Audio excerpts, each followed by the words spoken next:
Episode number 36 की starting होती है और नैन कह रही होती है जैसे कि मुझे उम्मीद थी तुम्हारी ये बॉडी सिर्फ दिखावे की है और ये कुछ काम की नहीं है, और अगर हुआंगफू तुम ये सब नहीं कर पा रहे हो तो तुम मुझसे कह सकते हो और फिर मैं यहाँ से जा सकती हूँ। और तभी हुआंगफू उसे अपने पास खींच लेता है और उसे किस करने की कोशिश करने लगता है और आगे कहता है क्या तुम चाहती हो कि मैं इसे कंटिन्यू करूँ, और उसको ये सब करता देख वो ब्लश करने लगती है। और आगे हुआंगफू मन में कहता है मैं बचपन से ही बहुत ही ज्यादा एक्सरसाइज करते आ रहा हूँ, आखिरकार उसकी हिम्मत कैसी हुई मुझे कम आंकने की। और नैन हिचकिचाती हुई कहती है क्या कंटिन्यू। फिर आगे वो कहता है क्या तुम इसे जारी रखना चाहती हो, और फिर वो उसके माथे पर किस करती हुई कहता है ये। तभी अचानक वहाँ पर भागकर टैंग आने लगता है और कहता है मॉम, और वही उसकी आवाज सुन वो सरप्राइज हो जाती है। और तभी नैन उससे दूर हो जाती है और टैंग हैरानी से कहता है मॉम आप दोनों क्या कर रहे हैं। और वही नैन आगे कहती है तुम इस तरह मत रुको, चलो एक्सरसाइज करना शुरू करो। और फिर वो शुरू करता है और टैंग हैरानी से कहता है मॉम अंकल हुआंगफू को आप इस तरह कैसे परेशान कर सकती है।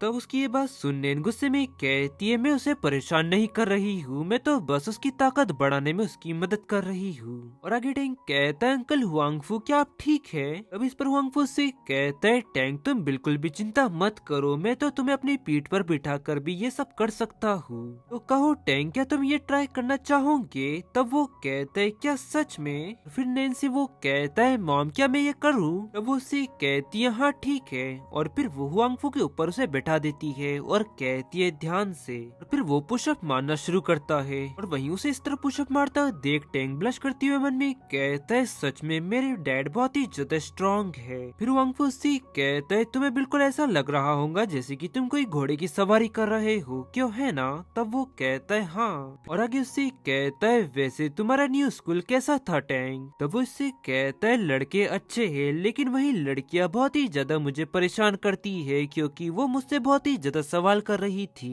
और वहीं उसकी ये सब बातें सुन हुआंगफू से कहता है ऐसा लगता है कि तुम उन लड़कियों के बीच में काफी ज्यादा फेमस हो टैंग। और वहीं उन दोनों को इस तरह देख वो मन में कहती है ये पहली बार है जब टैंग अपने डैड की पीठ की सवारी कर रहा है, चलो मैं उसे थोड़े और समय के लिए एंजॉय करने देती हूँ। और फिर सीन शिफ्ट तरह में 10 मिनट बाद का समय दिखाया जाता है जहाँ पर नैन उससे कहती है मिस्टर हुआंगफू आप अपनी एक्सरसाइज करते हुए एंजॉय कीजिए, हम लोग घर जा रहे हैं। और टैंग भी उससे कहता है बाय बाय अंकल हुआंगफू, वो उससे कहता है बाय। और फिर वो दोनों वहाँ से चले जाते हैं और हुआंगफू अपने असिस्टेंट से कहता है वैसे प्रोसेस कहाँ तक पहुँची। विल उससे कहता है मैंने रास्ते में टैंग से बातें की जब वो लोग सिटी बी में गए थे जब टैंग सिर्फ 3 साल का था, और उससे पहले क्या हुआ था उसे इस बारे में कुछ भी नहीं पता है। और उसके हिसाब से मिस नैन के कोई भी आपसी दोस्त नहीं है। और वहीं उसकी ये सब बातें सुन हुआंगफू मन में कहने लगता है आखिरकार मुझे समझ में नहीं आ रहा है कि 6 साल पहले आखिरकार हुआ क्या था।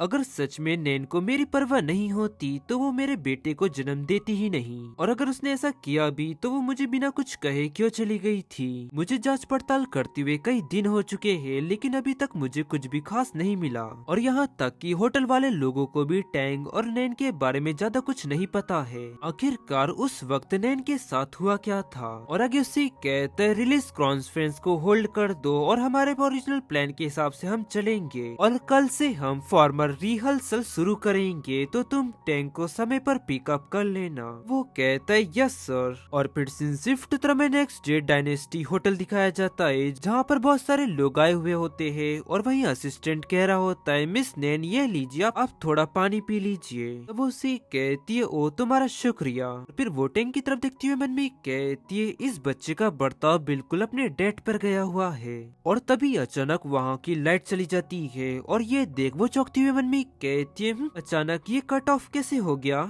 और गाइस इसी के साथ ये एपिसोड यहाँ एंड होता है। पसंद आया तो लाइक एंड सब्सक्राइब जरूर करें। मिलते हैं आपको जल्दी नेक्स्ट एपिसोड में।